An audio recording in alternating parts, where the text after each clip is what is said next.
Ամենասպասված տոներից մեկն է այս գիշեր, նոր տարին, կամ ինչպես ընդունված է ասել նաև ամանորը։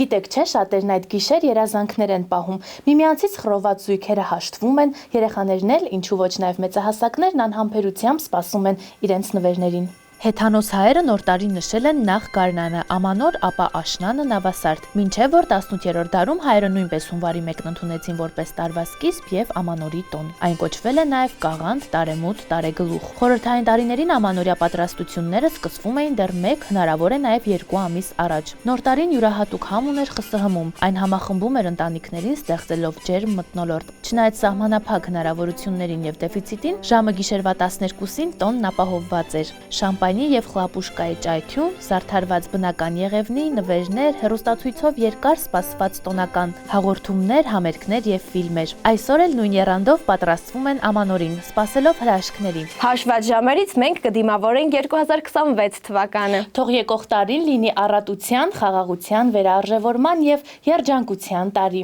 Շնորհավոր նոր տարի։